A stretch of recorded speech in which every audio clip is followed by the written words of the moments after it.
Hello guys, don't forget to subscribe to my channel Erladine, hit the like button, the bell button, and the share button.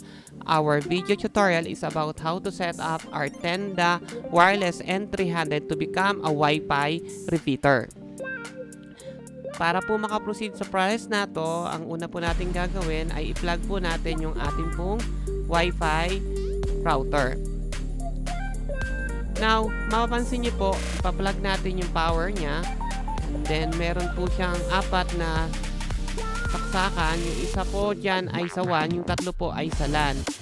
So, pinlag ko po sa number 1. Now, once na plug po natin, by default po, yung browser po natin ay bubukas or pag nagbukas po kayo ng browser, ang lalabas po ay ito, yung quick setup po niya, na nakatype po yung IP address na 192.168.0.1. So, ang nakalagay po rito, merong naka-red, please plug the internet cable into it. So, wala po akong naka-plug na internet kasi isa-set up natin siya as Wi-Fi repeater. So, i-check muna po natin yung dynamic. And then, sa Wi-Fi name, lalagyan po natin yung Wi-Fi password ng 1234567 para lang po makaproceed tayo sa process. I-okay nyo lang. So, isinet up lang po natin by default na magkaroon ng Wi-Fi password. Now, lalabas na po yung settings ng ating router.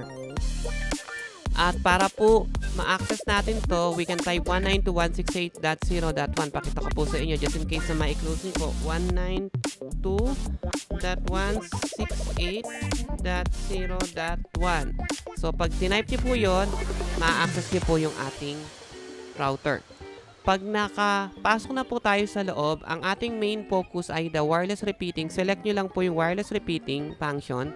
And then, click nyo po yung universal. So, by default po, naka-disabled siya. So, i-click po natin yung universal repeater function. Pag kinlik nyo po yun, sasagapin po niya yung lahat ng available na wireless network.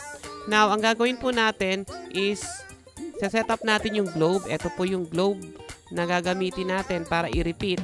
Yan po yung signal na i-repeat ko. Ibig sabihin, ipupukol ko po uli yung globe signal ko. And then, pag nakaselect na po tayo, i-check nyo lang po yan. Copy ko po muna itong, select ko po, copy ko yung password, copy. And then, select ko po yung globe, select po natin.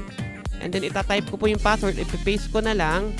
Once nakilik ko po yung okay, maglalabas siya ng warning, okay nyo lang po siya. Magre-reboot po yung ating Wi-Fi router. Now, pagka-reboot po niya, magpa-function na po siya as a Wi-Fi repeater.